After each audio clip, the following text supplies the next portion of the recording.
Hey friends, welcome back to Everyday Ancestral. I'm your host, James Berry, and today I have an incredible conversation with my good friend, Dr. Bill Schindler, a food archaeologist, chef, and educator. He has traveled the world studying how our ancestors truly nourished themselves. You might think we'd start by talking about food. Actually, we kick things off in a different direction, talking about relationships, connection, and how modern life is missing the deep community bond our ancestors had. Bill shares how he and his wife, Christina, have built a relationship rooted in daily rituals, communication, and shared purpose, and why this foundation is just as important for health as food itself. From there, we dive into the role of food in community, how indigenous traditions prioritize shared experiences over convenience, and why modern life has left us more disconnected from food and each other than ever before. This is a special and unique episode because it's the first I recorded as a host. Please excuse some of the audio sections as I had not yet acquired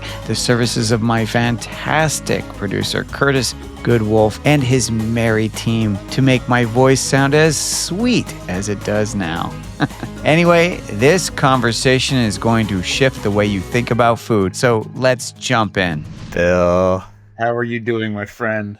I'm so excited to be talking to you. So the biggest question I've had for you all these years that we've known each other is, how do you maintain a amazing, loving marriage and relationship in these modern times of insanity? You and Christina are fantastic. Please share. You know, that is... Christina is the absolute best part of my entire life. And it is... it's such a great question.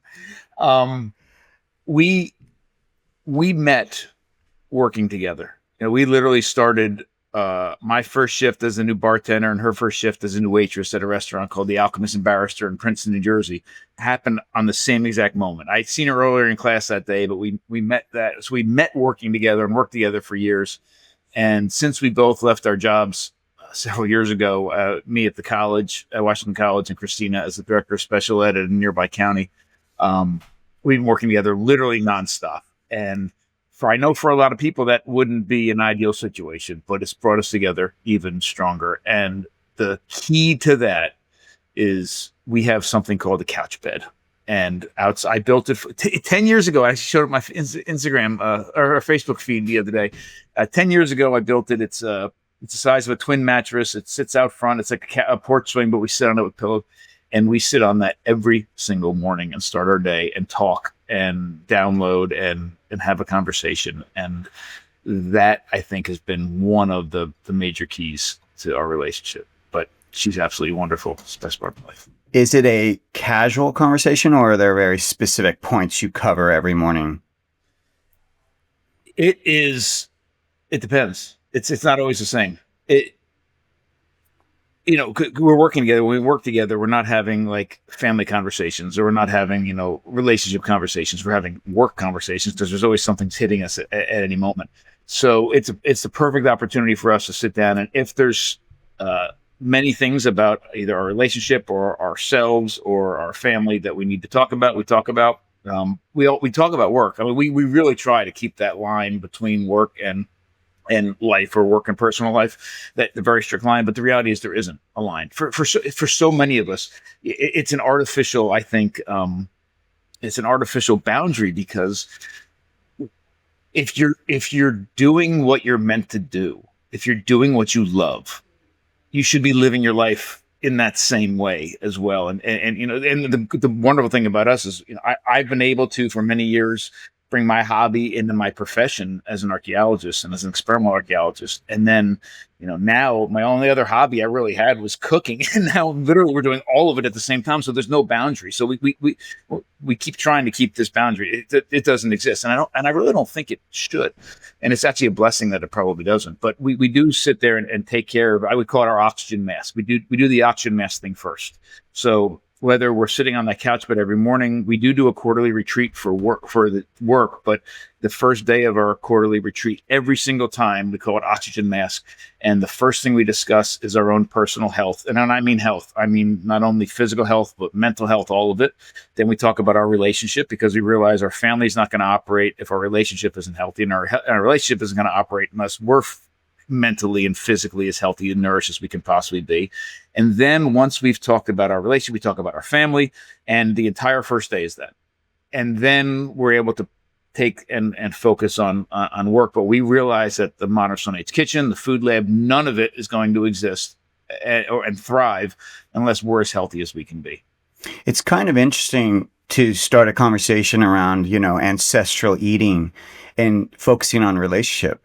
But I think it's really fitting, right? I mean, do you think that there is an aspect, like we focus so much on food, particularly in these very social media times, but do you think there's an aspect of the loss of that community and the connection that we're not, that maybe our ancestors had, that we don't have as much, despite having all these abilities to connect, yet we're not? Do you think there's something there?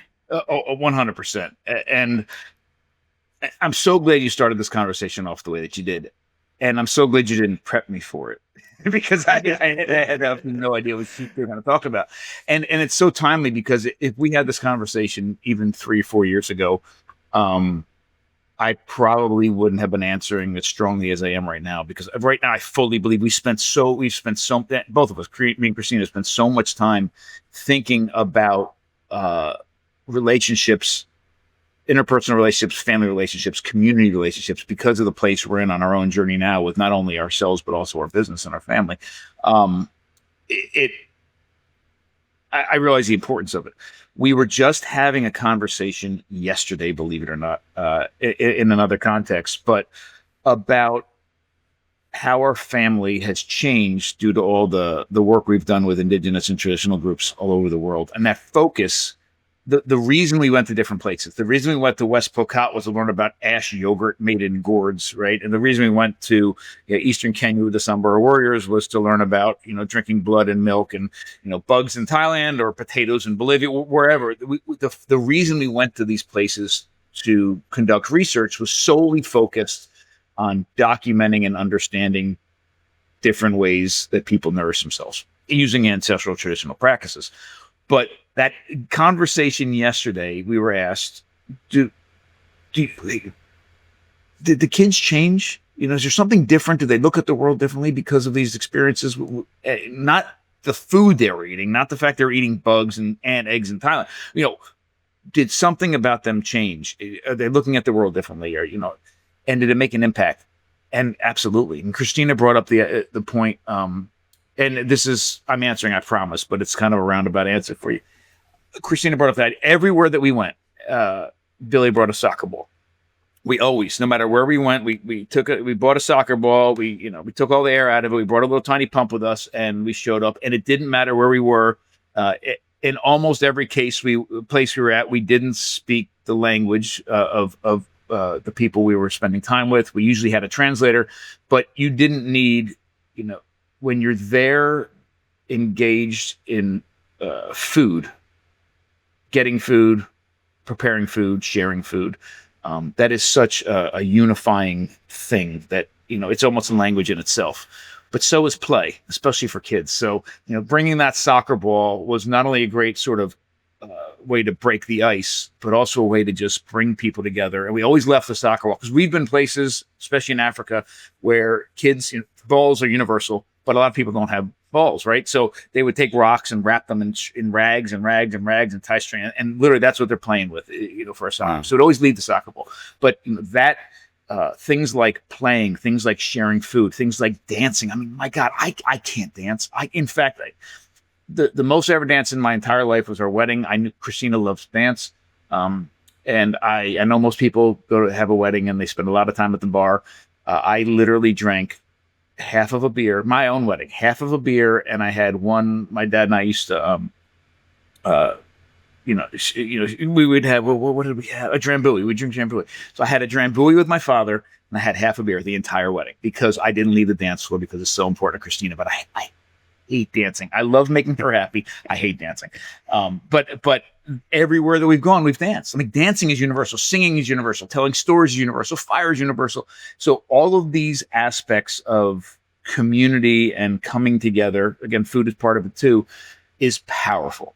And I think a lot of that is missing in our modern lives for sure. So I don't know if that answers your question, but it's been a powerful component of our research. Absolutely answers it. So I don't know if you watched The Bear, that FX show. Yeah.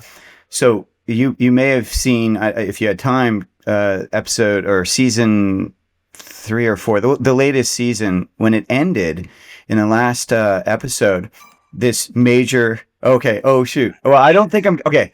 I don't think I'm giving. It's fine. Go ahead. I haven't finished the episode season yet, but go ahead. I'm okay. For you. I don't think I'm giving anything away because it's more about what they talked about. So one of these, the chef in the last episode, she says, and she's closing a very reputable restaurant, and it has nothing to do with the main people. But she's saying she spent her whole lifetime focusing on food and being precise with this Michelin star restaurant.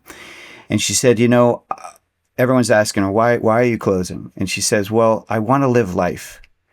And she says, at the end of the day, no one talks about the food. They talk about the people and the conversations and the experiences they had in the restaurant. And I'm wondering, you're now, how many years are you into the modern Stone Age kitchen? You actually, I know, I don't want to be all kumbaya tree huggy, but you actually gave me a little bit of chills when you said all that. We're in, as being open as a restaurant, only 3 years. Okay, well, that's significant for restaurants. You know that. Restaurants close sometimes within 2 years. So the fact that you're in your 3rd year is huge. So congratulations on that. And I know you just recently won an award, right? A recognition from Yeah, we have won. We've been very fortunate. We've won a ton of awards in the past 2 years. A lot of local awards like the best restaurant, those sorts of things. We won Business of the Year for our county, and what we're most proud of is we've won a bunch of awards about the workplace environment, which I'm really, really proud of. Christina and I both are. And we're the first 12-spoon award for Weston Price in the world. So wow. Literally every one of their criteria for, they have 12 criteria. So things like no nut or seed oils and, using offal and that sort of thing are different criteria. So we hit all 12. Now, there's such an emphasis on food preparation, the quality of the food. But in your 3 years, are you starting to find like, oh yeah, I know we're focusing on the food, but I'm getting something else from this. Can you speak to that? Yes, we were so remember we started this conversation. Christina and I met in a restaurant, and we worked in a bunch of restaurants, and we swore. When finally we got married, we ended up going back to the Alchemist and Barrister to work for just a little bit while we were still teaching. We started teaching just because we needed the extra income. And when we finally left, we said we are never, ever, ever working in a restaurant again. And for many reasons. One is the typical restaurant culture. The other is just the hours. The hours that a typical restaurant does its best is the same hours that you want to go out and have fun, right? It's Friday night, it's a Saturday, it's a weekend, it's that sort of thing. So we're never working in a restaurant again. And it was such a strong feeling for us that when this place started to take on its own life and it started becoming a restaurant, we even resisted calling it a restaurant. And we found all these different words. We called it this, and we called it a foodery, then we called it something else, and finally we're just like, it's a restaurant. But then we sat back and said, this isn't like the restaurants we've been in before. In fact, we've had, and we're very deliberate in making sure that restaurant culture you don't see in The Bear, read about in different publications or see typically on TV or whatever. It's not what we have. In fact, we have hired several people that have come from that restaurant world, and they didn't last more than a few weeks. I mean, they came and they had their white this and they had this and their smoke breaks and they unrolled their knives and they're all whatever, the typical, and they didn't last. We have regular meetings with our entire team, and we have grown from literally a family business 3 years ago where it was just the 5 of us, the family, to we have over 25 people now on our team. Wow, that's huge. 25 paid people on our team. And we're really proud of the way that we're approaching food and nourishing the community. So we've just started an internship program. So we have several interns all the time. We have residency here. So right now we have an intern from Oaxaca, Mexico. It's been with us 9 months. He's leaving in August. We've had multiple interns over the past several months that are coming for 3 weeks or 2 weeks or 4 weeks. We have the entire fall just about slated out. We just started, we're an externship site for Escoffier Culinary School, and we're talking to a few other ones. So people are leaving, finishing their coursework and then coming to do their externship. So people can spend 3 months with us coming from there. And we just were approved by the state to do the high school apprenticeship program. So local high school students can come and spend 450 hours with us and get an apprenticeship certificate. And what we're really trying to do through this, and I'm going to promise I'll answer your question, but every one of these things has threads. What we're trying to do here is what the approach that we're taking, we feel is so incredibly powerful that we want to be able to, make these sort of grassroots efforts to change the way obviously people are eating. And a great way to do that is to change the entire restaurant culture from not only how people treat one another, but also how they're dealing with the food itself. And all of these many of these people coming work in restaurants or will work in restaurants, but many of them that are coming just want to learn how to feed their families, right? So they're coming for that reason as well. But anyhow, just all that is to say, we have about 30 people total at some level doing all the work that is happening in here. And the restaurant model we have is a completely different flip model. Christine and I have no business experience whatsoever. We've never even taken a business class. And it's a wonderful thing because if we had, we would have never started this. Like on paper, it doesn't make sense.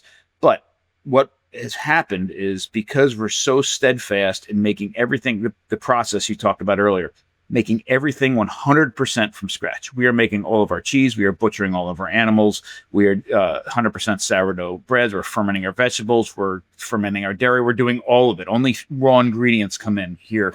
And even with, buying quality raw ingredients, we're saving money on food because all of the processing is happening in-house. Like we're not paying anybody else to do that value add. All the value add's happening in our own walls.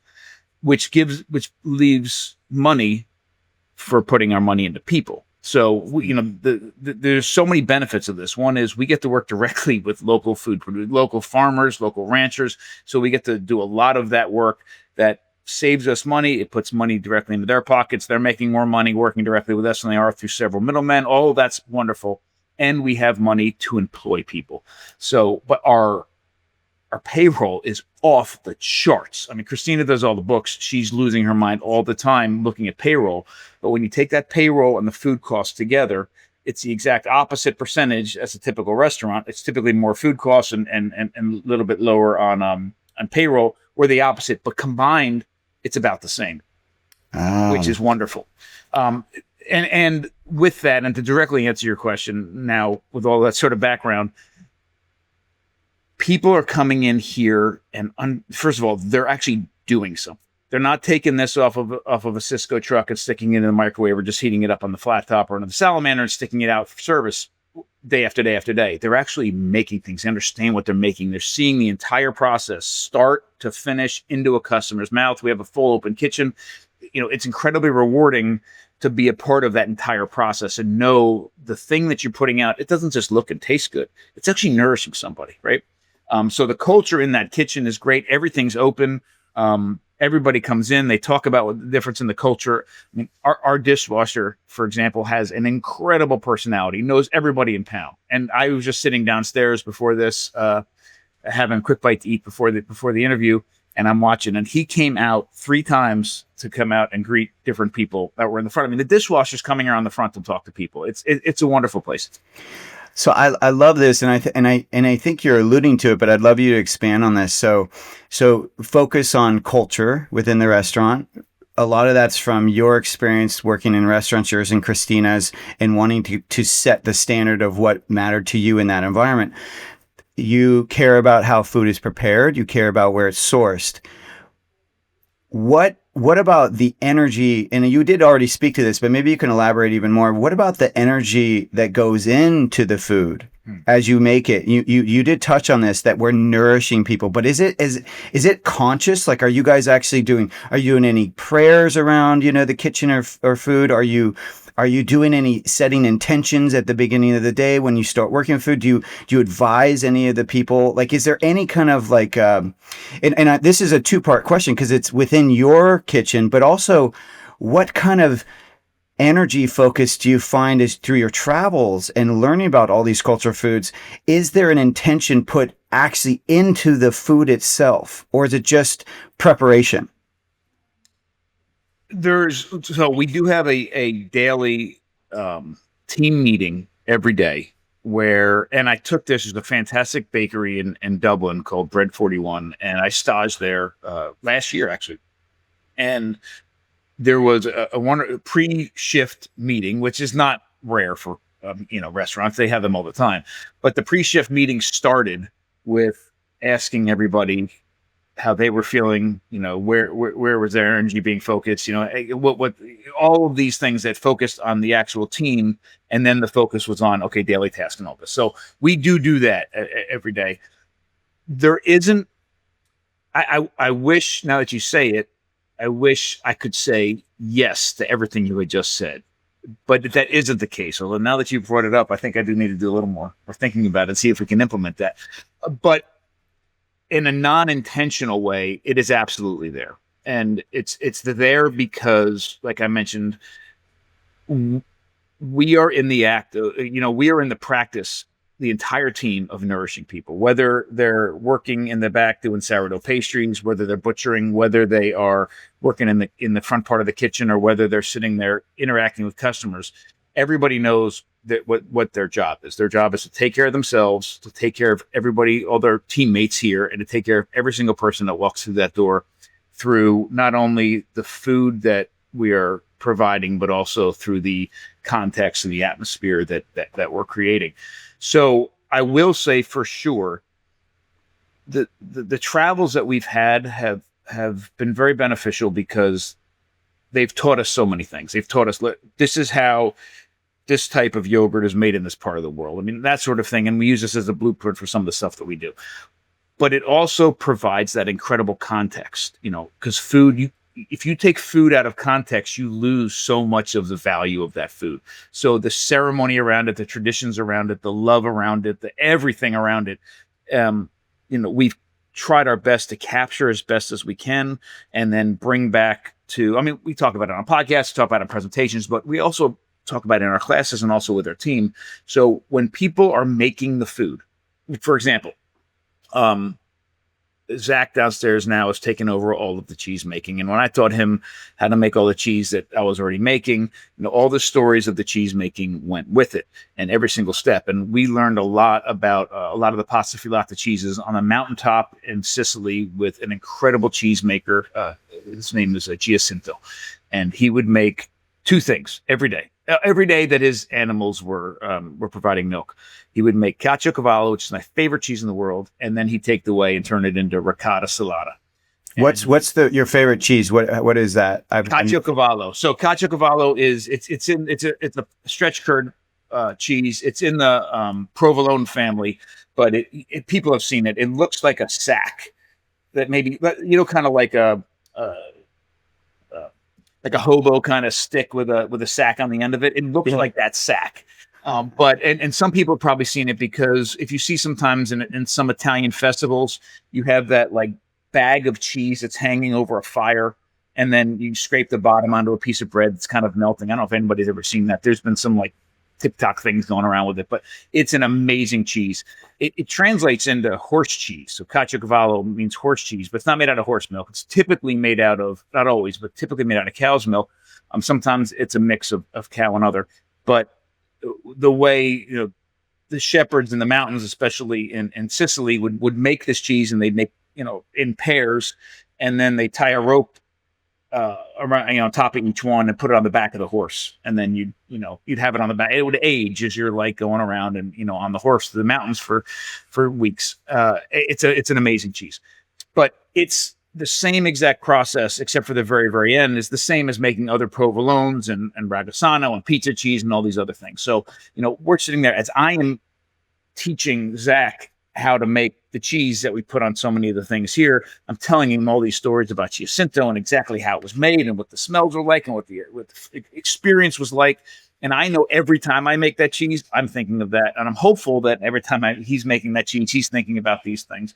So there is this sort of intention, definitely this intention in making the food, knowing that the goal of it is to nourish people in every way possible. But there were also, every time we make something, there's a remembrance, or I don't want to say reverence, but a throwback to thoughts to people that we learn from. But I'll also say this on a more physical level.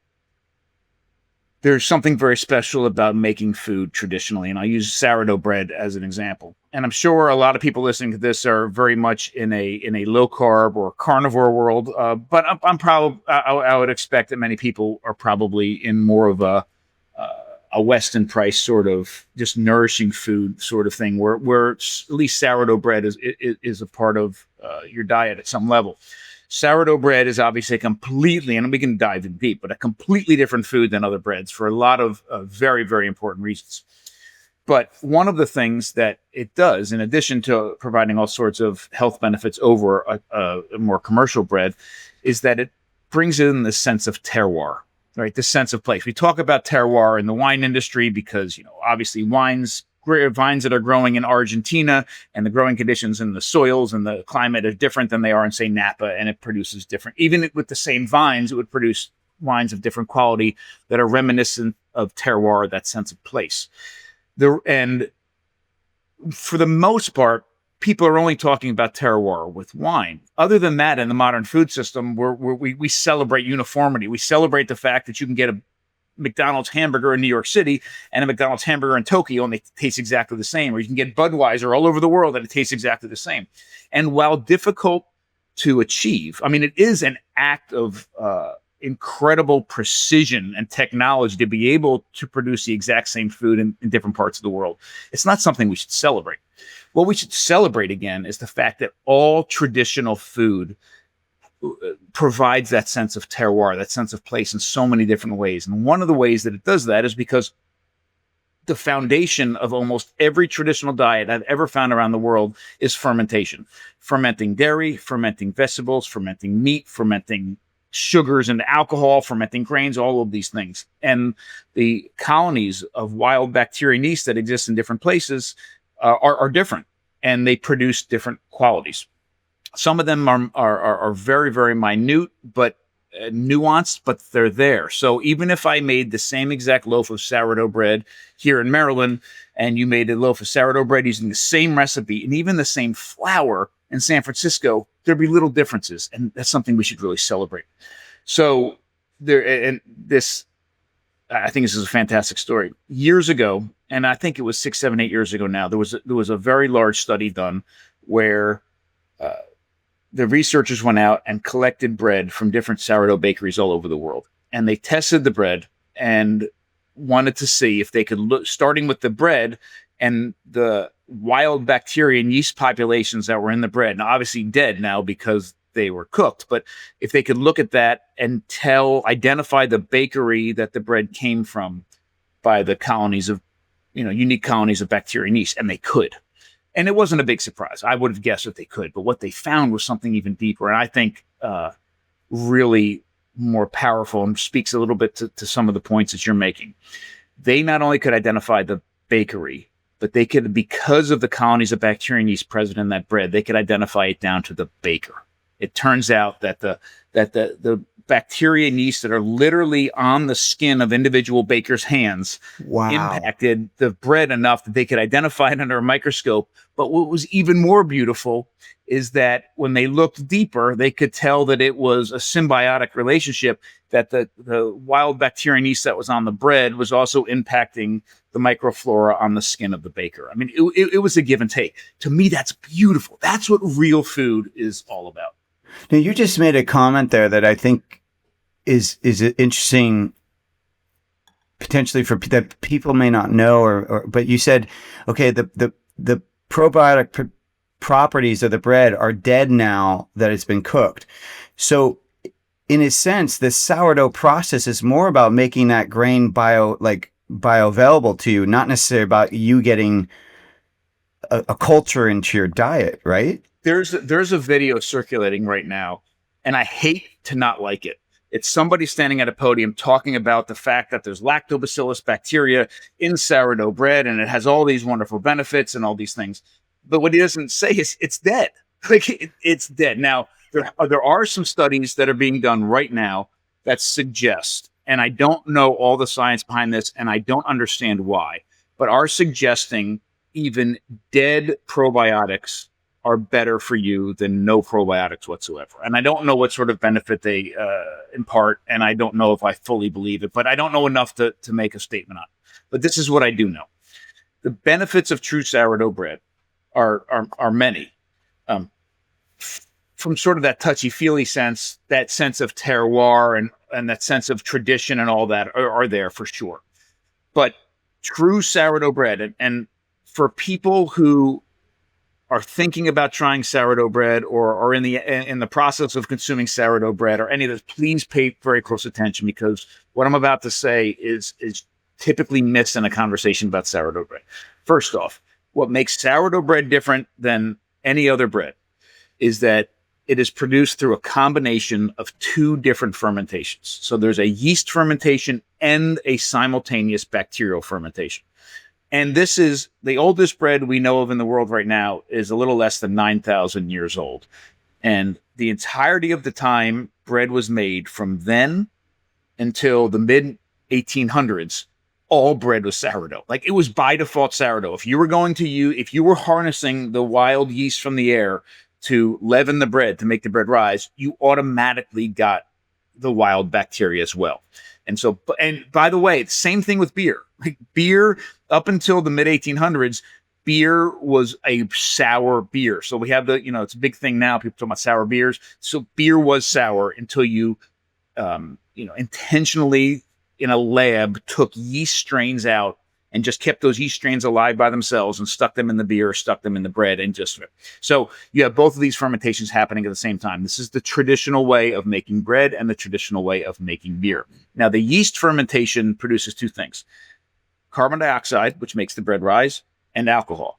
So if you're making beer, you want both the alcohol and the carbon dioxide, right? But in the bread, you get a little bit of alcohol, but that burns off, and it's not, and it's very minuscule anyhow, because the fermentation is nowhere near as long as it is for making beer. But the production of that carbon dioxide is what makes that bread rise. The fact that yeast is wild really doesn't make a difference, because if you bought Fleischmann's yeast off the grocery store shelves, it's going to produce the same effect. The bread's going to rise.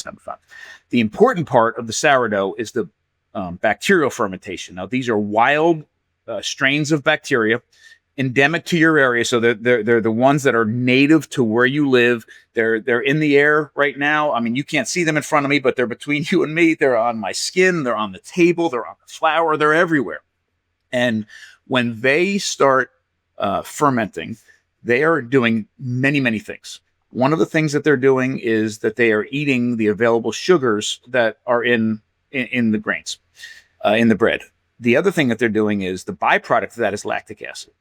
And they're chemically and physically transforming grains, which are not meant for human consumption. Grains are the babies of the plant, whether it's a wheat plant or rye, whatever. And there's a lot of energy being put into making sure that these babies can stay dormant until they're in the right conditions to sprout and make new life. I mean, this is why, how these species propagate. And so phytates, lectins, all sorts of nasty things are there. Well, the fermentation process helps to detoxify and mitigate the issues related to things like phytates and lectins. And so they're detoxifying the grains. They're also pre-digesting the grains so that they're easier, so the nutrients are more easily available to our bodies. This is all fantastic. Plus, and this is really, really important, when that remember the bacteria are fermenting, they're producing lactic acid. That lactic acid, as lactic acid rises, two very important things are happening. One is the carbohydrate load is decreasing because that's the food for the bacteria, and it's producing, there's a drop in pH. It's becoming more acidic. And as that happens, as the pH drops, if it gets to, so important, 4.6 pH, so 7 is neutral. When it gets down to 4.6, it activates an enzyme that starts breaking down the gluten even further. And this is so very important because you have to reach that 4.6 pH to really transform the gluten into something that our bodies can tolerate. And then, a number of different things are changing. So the final product of the final sourdough bread, if it's done right, is this. All the flavors and the aromas come from the bacterial fermentation. So at the end of this, a sourdough loaf compared to a yeasted loaf has these qualities. It smells amazing. It looks amazing. It tastes amazing. There is the gluten for many of us is either more tolerable or fully tolerable, depending on different makeups of us. I will tell you, our sourdough bread, we have a massive amount of customers that are gluten intolerant that are absolutely fine on our bread. And people are not going to believe this, but this is 100% true. As of this past month, we just identified our 7th medically identified celiac customer who is absolutely fine on our bread. Now, we have multiple customers who are celiac that are not fine on our bread. And celiac is a spectrum, right? But we have medically identified celiac customers, 7 of them who are 7 we know of, absolutely fine on our bread. And I know we have one that's an 85-year-old woman. She eats a slice of our bread every day. And I'm not suggesting you're supposed to eat a slice of bread every day. But what I'm suggesting is, or what I'm telling you is, a loaf of sourdough bread is a completely different food than other breads. It also has a lower glycemic index.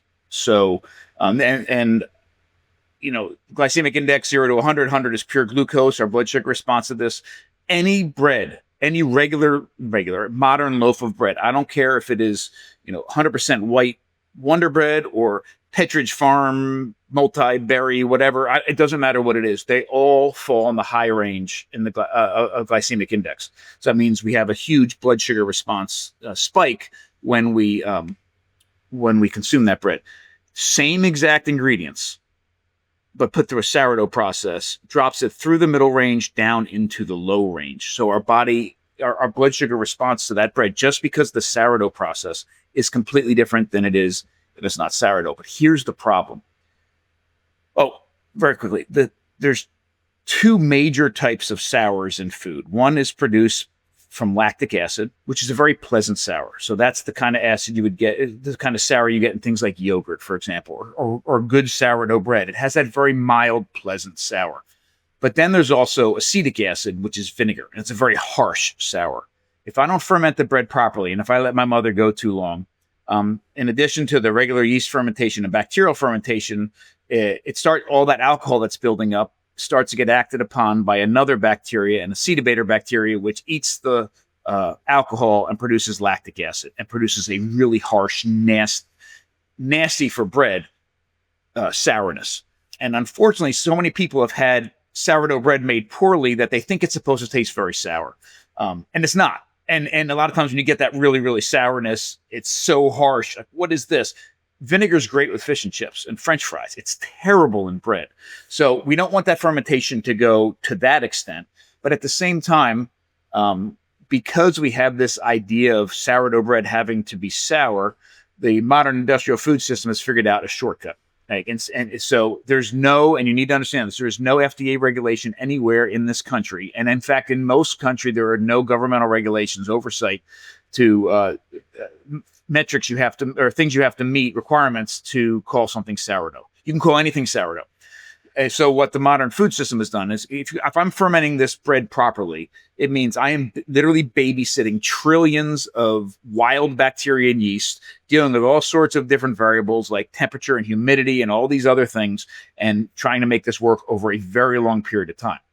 Or I could just get commercial yeast and do it and make another loaf of bread. So obviously that's what most of the food industry is doing. But what they're doing for the sourdough is they understand that the customer expectation of sourdough is that it's going to taste sour. So they make in many cases, most cases, a regular yeasted bread with none of the health benefits I just talked about, and put in something that's sour, acetic acid, lactic acid, or citric acid, and it tastes sour. They slap a label on it that says sourdough bread because they're allowed to do that. And all of a sudden, somebody listening to or watching something on TikTok or hearing that maybe sourdough bread is better, they go into the regular grocery store, buy a loaf of sourdough bread. Hell, it can even be over by the deli area in a brown package and away from the other bread. And it can cost more, and they bring it home and they see no differences with it. And that's because it isn't any different. It's the same exact thing with some acid put into it. So the key is turn over the package of sourdough bread. And if it says anything acidic, lactic acid, citric acid, acetic acid, which is also vinegar, sometimes it's vinegar, if you still want it, get it, but it's not sourdough bread. The other sort of problem that's happening a lot, and I even see this on well-respected and I'll get off the sourdough kick in a second. I'm sorry to spend so much time. No, I love it. But the other thing that's happening a lot in the sourdough world, and even from respected websites, is there's recipes for all sourdough anything. And you can make anything sourdough. All of our pasta sourdough, our pastries are sourdough, our croissants are sourdough, our cookies are sourdough. Everything we do here is fully sourdough. But a lot of these recipes for these other things are you use sourdough discard, right, the leftover mother. And what they've done is they've taken a basic recipe. So let's say they're chocolate chip sourdough cookies. They take like a Toll House chocolate chip cookie recipe and slap in a little bit of sourdough mother, mix it all up, and put it on a tray, put it in the oven, and bake it.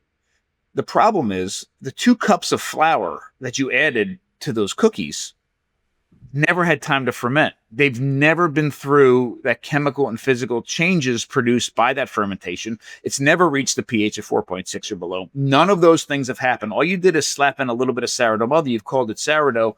Maybe you've added a little bit of nuance of some kind of flavor, but essentially you've literally just made Toll House cookies and with a little bit of sourdough mother in it. And you're still eating 2 cups of raw flour that hasn't been through the process. So in order to do any of those things, and this is one of the things we spent many, many years working on, is once you've introduced the bacteria and yeast through that sourdough mother, you have to give it time to ferment. I don't care if it's a chocolate chip cookie or sourdough pasta. It has to ferment so that those flours go through that process and get safer and more nourishing. You know, you bring up an interesting point. So when these kind of ancestral foods are made correctly, they have flavor. And sometimes you could say they're a little strong compared to their conventional brother or sister. But when they're done incorrectly, they're even, more intense. But we talk about picky eating a lot here in the U.S. I mean, people struggle with kids that are picky eating. And I'm just curious, like in your travels and your studies of ancestral foods, is picky eating like truly unique to this kind of conventional American standard American diet, or do you see it all over? I mean, I have to imagine if you're growing up eating some of these ancestrally prepared foods, then your palate is used to flavor. Absolutely. And I think there's several layers to this. The first point of it is, and you're absolutely right. I'm reminded of the documentary Food Inc. Remember Food Inc? Oh yeah, and I loved it. The very beginning that was great. Of it, you see the shopping cart going through, and who's narrating it? Anyhow, they mention in the beginning of it that there's this appearance of choice in the American grocery store, but then they tear that apart and show that they're almost everything there's made out of the same like 5 ingredients. There's just little things changed with it, like corn, for example. But the reality of our modern food system is there is a lot of choice, and we expect that choice.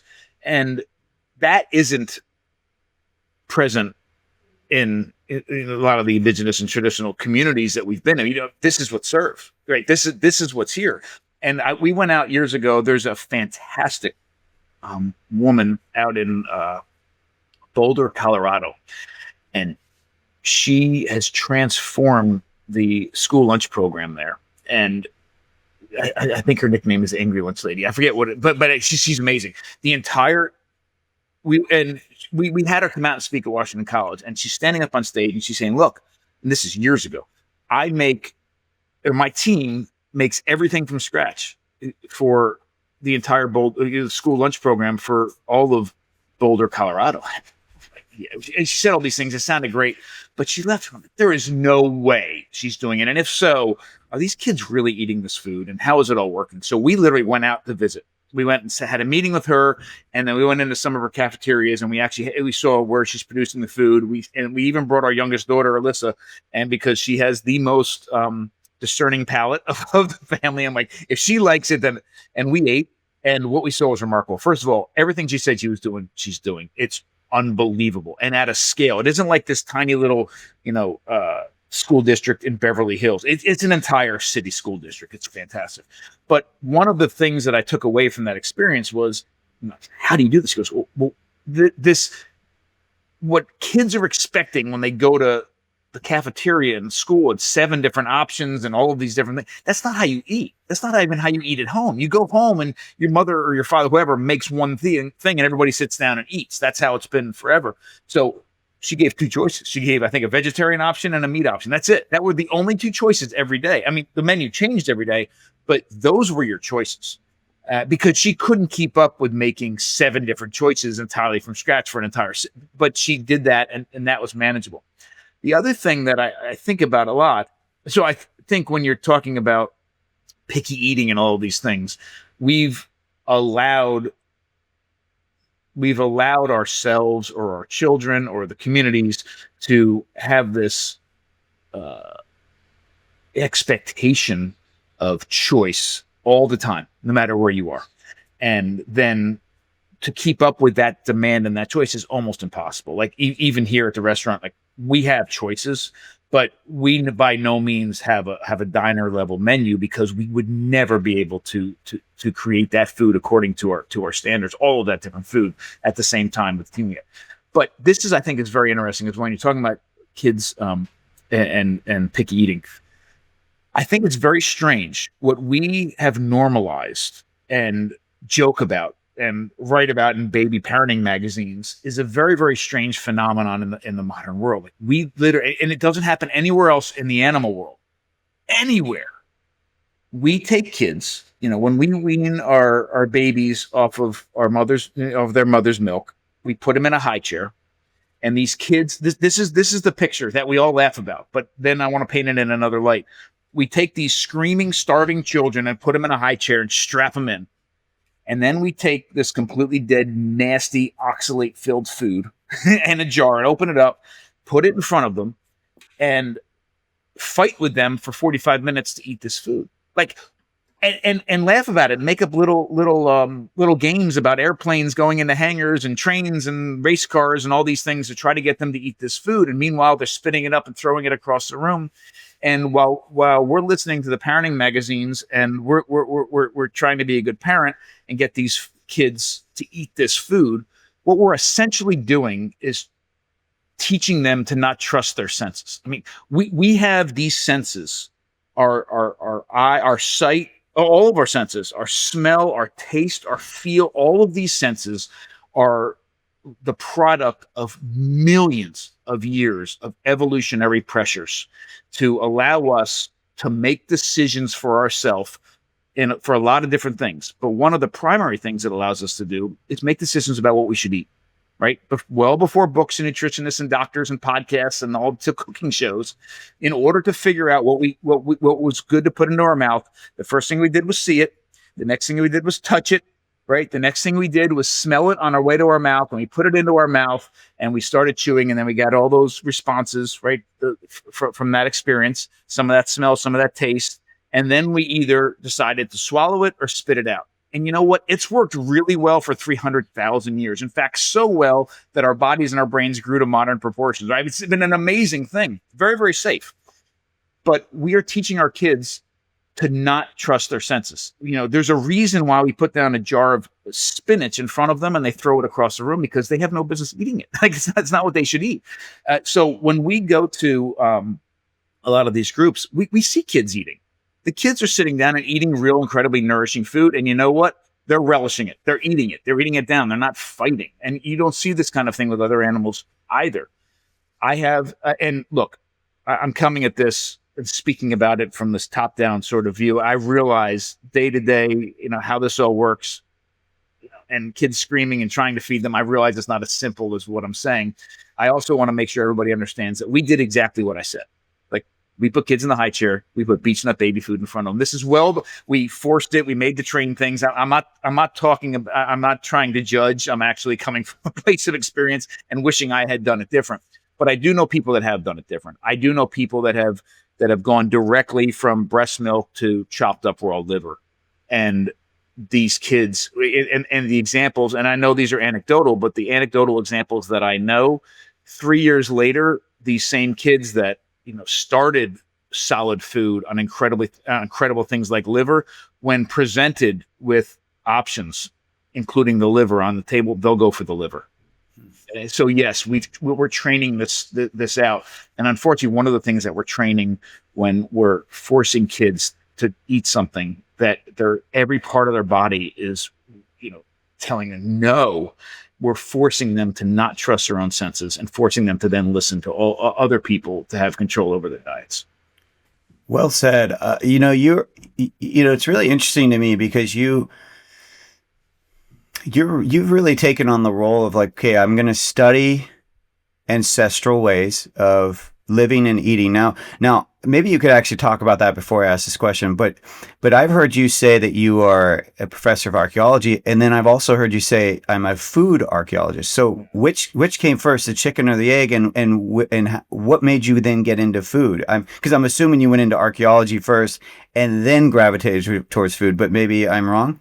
You're absolutely right. So let me grab a prop real quick. Okay. So this is sort of the trajectory. I got very interested in primitive technologies first. I was drawn to it. My father had me hunting and fishing and trapping since I could walk. We're always looking for arrowheads in fields. Like we were always reading. I know this isn't ancient, but I remember in middle school, he and I would read all these biographies of all these mountain men like Jim Bridger and Kit Carson and all these people. And I just love things that were older. I didn't really have a concept at the time, the difference between, the 1800s fur trade and 2000 years ago, but I just knew things. I loved things that were old. I loved old ways of approaching things. So I started learning how to make stone tools like this. So I started learning how to flint knap and I started making all my own archery equipment to hunt. So like bows and arrows and that sort of thing. And through that love of ancient technologies, I found archaeology. And then when I found archaeology, because I had all these questions. So this is happening before the internet, before all these group listservs and all these, you could connect with flint knappers around the world and all the, like, this was all, I thought I was part of a much smaller population and I couldn't get answers that I was looking for. So I turned to archaeology to answer questions I had about the past.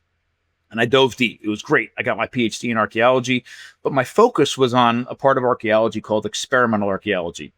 And this branch of archaeology allowed me to fuse so many of the things I was interested in. One is just this love for the past, but also this sort of hands-on application, learning how to replicate these ancient technologies. And I was very fortunate.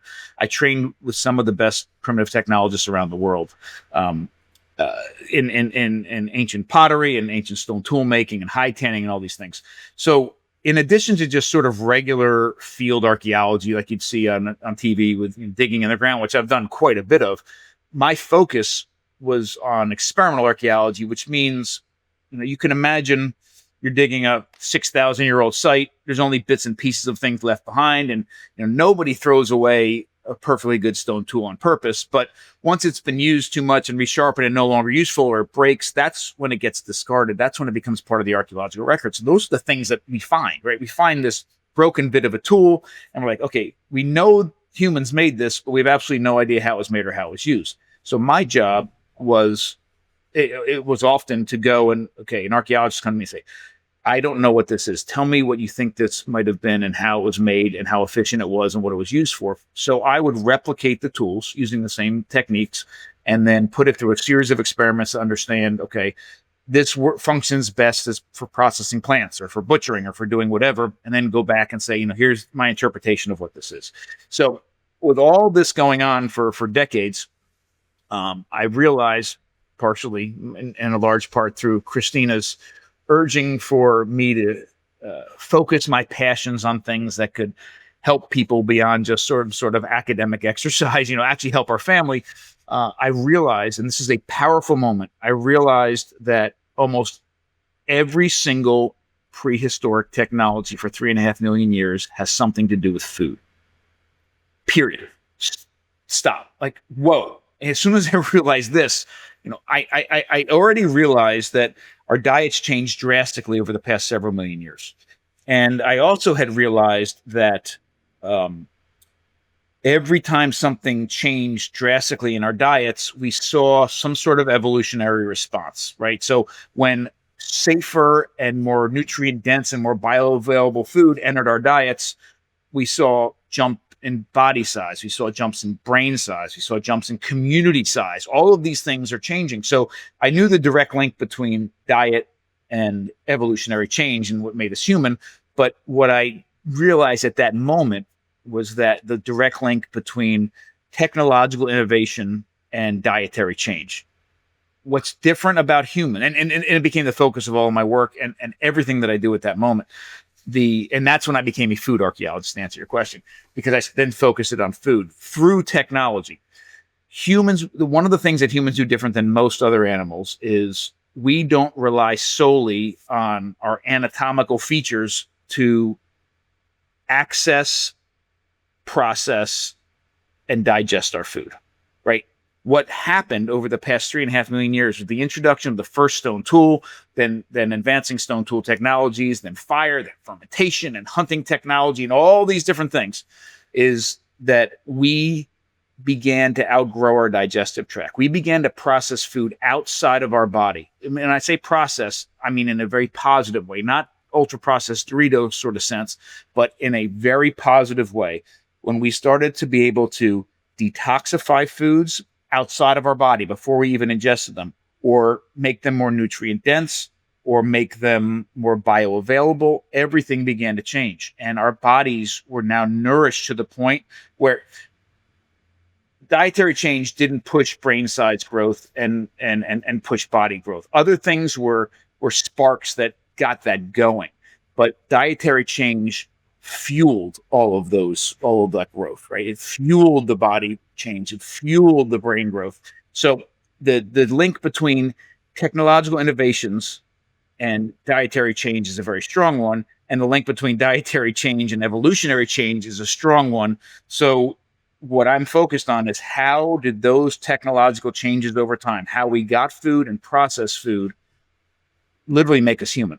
And I'm confident that understanding should be the basis for all of our dietary decisions today. We are still living in 300,000-year-old bodies. We appear on Earth as modern-day Homo sapiens 300,000 years ago, and essentially haven't biologically changed since. Culturally, we've changed tremendously. Right? There's a lot of cultural changes, but our basic dietary needs have not changed in 300,000 years.